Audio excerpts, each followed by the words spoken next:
திரு நந்தகுமார், அக்னீஸ்வரனுடைய பார்வையிலிருந்து இந்த டீலிமிட்டேஷன்ற விவகாரத்தில் தாவேகா தன்னுடைய நிலைப்பாட்டை மாற்றி இருக்கிறது. அது உண்மைதான். முதலமைச்சருடைய பேச்சிலிருந்து நம்ம அதை தானே தெரிஞ்சு கொள்ள இருக்கிறோம். அமித்ஷா முன்பு முதலமைச்சர் விஜய் தன்னுடைய நிலைப்பாட்டை மாற்றியதற்கு காரணம் பல விஷயங்களை கற்பிக்கிறார். ஒன்று, தன்னை பாதுகாத்துக் கொள்வதற்காக தான் விஜய் இது போன்ற செயல்களில் ஈடுபடுறார் அப்படின்றார். சரிதானா? உண்மையிலேயே தாவேகா தன்னுடைய நிலைப்பாட்டை மாற்றி விட்டார்களா இந்த விவகாரத்தில்? இல்லை, அந்த பார்வையில் இப்போ இன்றைக்கி அமித்ஷா அவர்களுக்கு முன்னாடி இதை பேசினா ஆட்சி எந்த வகையில் கலையும், இதை கான்ஸ்டிடியூஷன் அழுத்தம் குறையும் அப்படின்னு அக்னீஸ்வரன் சொல்றார். ஹோம் மினிஸ்டர் ஆஃப் இந்தியாவுக்கு கோபப்படுற மாதிரி பேசினா மாநில ஆட்சியை கலைச்சரலான்னு ஏதாவது கான்ஸ்டிடியூஷன் ஆர்டிகல் இருக்கா? நீங்க மைனாரிட்டி அரசு அந்த மாதிரி அந்த பயம் இருக்கும்ல அப்படின்றாரு. அதே தான் அவரும் அக்னீஸ்வரன் சொன்னார். பிஜேபியே மைனாரிட்டி அரசுன்னு சொன்னாரு. அப்போ அதில் ஒரு முகாந்திரம் இல்லை. ஆனா பாஜக தாவேகாவை பார்த்து பயப்பட வேண்டிய அவசியம் இல்லை. ஆனா தாவேகா பாஜகவை பார்த்து பயப்பட வேண்டிய அவசியம் இருக்குல்ல. ஏன்னா மைனாரிட்டி அரசு இங்க இருக்கிறாங்க, ஆளுநர்கிட்ட குதிரை பேர விவகாரம் இருக்கு, நாளைக்கு என்னன்னாலும் நடக்கலாம். சோ எதுக்கு நம்ம ஒரு ஹோம் மினிஸ்டர் போய் பகச்சுக்கணும் அப்படின்னு விஜய் நினைக்கிறாரோ அப்படின்னு அக்னீஸ்வரன் அந்த பார்வை தான். சரிதான் அக்னீஸ்வரன், அந்த பார்வையில கேட்கிறேன். அப்ப திமுக 96 எம்எல்ஏ வச்சு ஆட்சி பண்ணாங்க இல்லையா ஒரு 5 வருஷம். அப்ப மத்திய அரசாங்கத்துக்கிட்டு பயந்துகிட்டு நடுங்கிட்டு தமிழ்நாட்டில் ஆட்சி பண்ணிட்டு இருந்தாங்க. பாஜக மத்திய அரசு இல்ல, காங்கிரஸ். அதான் காங்கிரஸ் கிட்ட நடுங்கிட்டு பயந்துகிட்டு இருந்தாங்களா? மத்திய அரசு தான். இங்க பிஜேபியா காங்கிரஸான்னு விட்டுருங்க. மாநில அரசு மத்திய அரசு. அவரை நான் அப்படிதான் புரிஞ்சுக்கிறேன். அப்ப இன்னைக்கு மைனாரிட்டியில இருந்தாங்கன்னா உடனே அங்க பயந்துருவாங்களா? திமுக அப்படிதான் பயந்துட்டு 5 வருஷம் கையை கட்டி நின்று சேவகம் பண்ணாங்களா மத்திய அரசுக்கு? அப்ப இதெல்லாம் ஒரு முரண்பாடான ஒரு பாயிண்ட். அதோட இன்னைக்கு மைனாரிட்டியா இருந்தாலும் அந்த கட்சி தனித்து மைனாரிட்டியா இருந்தாலும் கூட்டணி கட்சிகள் இன்னைக்கு பலம் வாய்ந்து இருக்கு, பெரும்பான்மை இருக்குது. ஸோ அதனால அது ஏற்புடைய வாதம் இல்லை. நானே இந்த சட்டசபையில் இந்த டீலிமிட்டேஷனை பத்தி தாவேகா தீர்மானம் கொண்டு வரும்போதே என்னுடைய பார்வை என்னன்னு கேட்டீங்கன்னாக்கா, டீலிமிட்டேஷன் வேணுமானா கட்டாயமா வேணும். காரணம் என்ன அப்படின்னு கேட்டீங்கன்னாக்கா, நம்ம இதை கடந்த 1971 சென்சஸ் பிரகாரம் 76ல் ஃப்ரீஸ் பண்ணாங்க. அவர் சொன்ன மாதிரி அம்மையார் இந்திரா காந்தி அவர்கள் 25 வருஷம், ஐயா வாஜ்பாய் 25 வருஷம் தள்ளி போட்டு இன்னைக்கு நம்ம 50 வருஷ பிரச்சனையில உட்கார்ந்துருக்கோம். அன்னைக்கு மக்கள் தொகை வெறும் 55 கோடி. அன்னைக்கு இந்தியாவை நிர்வகிக்கிறதுக்கு 543 எம்பிக்கள். இன்னைக்கு 140 கோடியை நெருங்கிட்டு இருக்கும். இன்னைக்கும் அதே 543 எம்பிக்கள் பத்துமானா பத்தாது. அப்போ கட்டாயமா இன்னைக்கு டீலிமிட்டேஷன் வேணுமானா என்னுடைய தனிப்பட்ட கருத்து வேணும். இதே ஏப்ரல் 16ஆம் தேதி 2026 அதாவது தமிழகத்தினுடைய மாநில தேர்தலுக்கு முன்னாடி 131வது அமெண்ட்மெண்ட் பில்லா இதை இது பண்ணாங்க. அப்போ நிறைய அந்த சரத்துகள்லாம் அதுல இல்லாம இருந்துச்சு. ஆனா வாஜ்பாய் அவர்கள் இவர் அமித்ஷா அவர்கள் எனக்கு 1 மணி நேரம் டைம் கொடுங்க, நான் போயிட்டு எல்லாத்தையும் திருத்தி கொண்டு வரேன்னாங்க.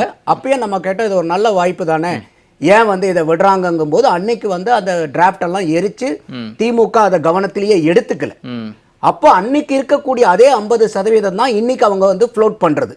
இன்னைக்கு கூட சட்டசபையில எதிர்க்கட்சி தலைவர் என்ன பேசுறாருன்னா, அந்த ப்ரொபோர்ஷனேட் பேசிஸ்ல 7.18 குறையாம அந்த டீலிமிட்டேஷன் வந்தா நாங்க அப்செட் பண்ணுவோங்கிறது தான் ஐயா நேரு அவர்களும் பேசுறாங்க, இவரும் பேசுறாரு, உதயநிதி ஸ்டாலின் அவர்களும் பேசுறாங்க. அப்ப திமுகவினுடைய நிலைப்பாடு வெரி கிளியர்.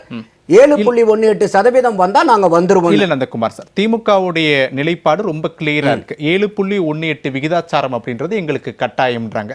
ஆனா தாவேகா தன்னுடைய நிலைப்பாட்டுல உறுதியா இல்லையோன்றதா இப்ப கேள்வியே. காரணம், சட்டமன்றத்துல தீர்மானம் நிறைவேற்றப்படும் போது 543 ஒன்று கூடவும் கூடாது குறையவும் கூடாதுன்றாங்க. ஆனா அமித்ஷா முன்னாடி அதே நிலைப்பாட்டுல உறுதியா இல்ல அப்படின்றதான் கேள்வியே. இன்னும் சொல்ல போனா அரசு வெளியிட்ட செய்தி குறிப்பில் தான் இந்த அம்சமே இடம்பெற்றிருக்கு. சொல்லக்கூடிய அந்த ரெப்ரசன்டேஷன் பெர்சன்டேஜ் எல்லாம் அவங்க சொல்றாங்க அந்த இதுல.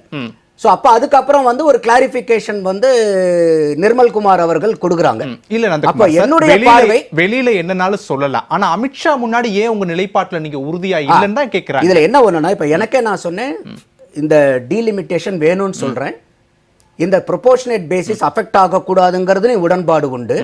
ஆனால் எந்த இடத்துல தாவேக்கா பயப்படுறாங்கங்கிற ஒரு கருத்து வருதுன்னாக்கா, இன்னைக்கு 2026 இப்போ 50% கொடுத்து நீங்க டீலிமிட்டேஷனை நீங்க பண்ணிடுறீங்க.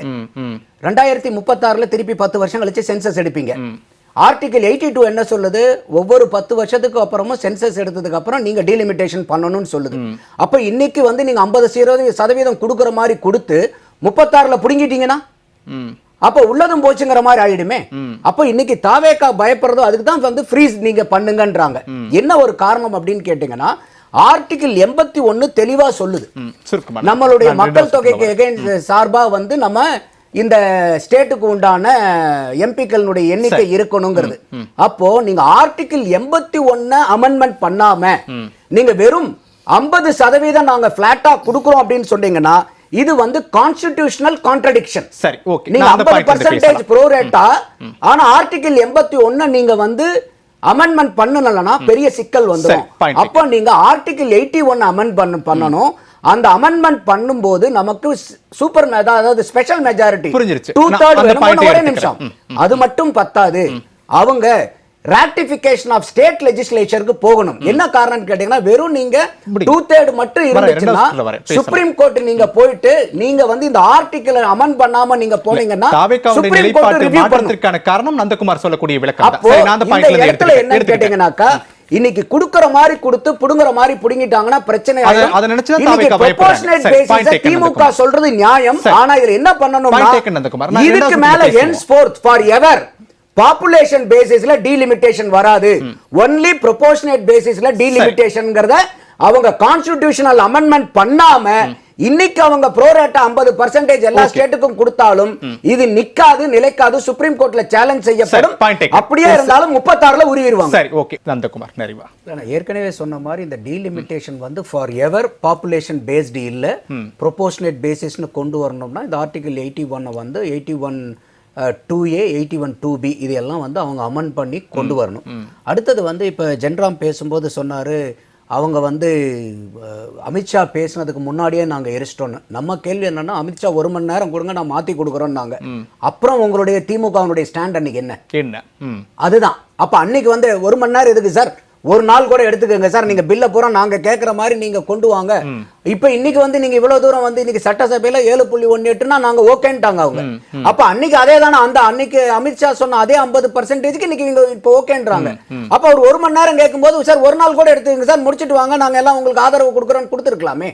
இன்னைக்கு ஏன் வந்து தாவேகா கேட்கறாங்கன்னா தாவேகாக்கு இன்னைக்கு எம்பிக்கள் இல்ல, இவங்க கிட்ட 22 எம்பிக்கள் இருக்காங்க. இன்னைக்கு பிஜேபி வந்து ஆபரேஷன் 360ன்னு ஒரு கேம்பெயின் ரன் பண்ணிட்டு இருக்காங்க. அவங்க வந்து ஒரு 354 எம்பிக்களை ரெடி பண்ணிட்டாங்க, இன்க்ளூடிங் டிஎம்கே. இன்னும் ஒரு 6 எம்பி வந்து அவங்களுக்கு பற்றாக்குறை இருக்குது.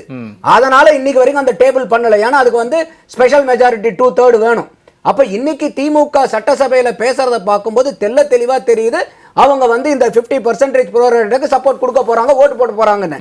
இப்ப அடுத்தது இப்ப வந்து வந்துருச்சுங்களா பில்லு, இப்ப ஏன் பேசுறீங்கன்னு கேக்குறாரு ஜென்ராம் அவர்கள். இதே வந்து கார்னிகி ரிப்போர்ட்னு 2019 வந்துச்சு.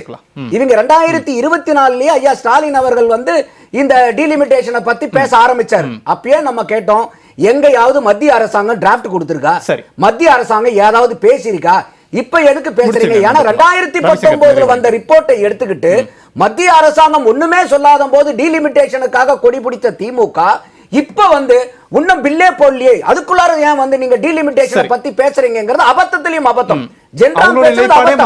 அப்போ நீங்க இன்னைக்கு ஏற்கனவே பில்ல டேபிள் பண்ணி அதுல ரிஜெக்ட் செய்யப்பட்டது, அதாவது வந்து டிஃபீட் செய்யப்பட்டது.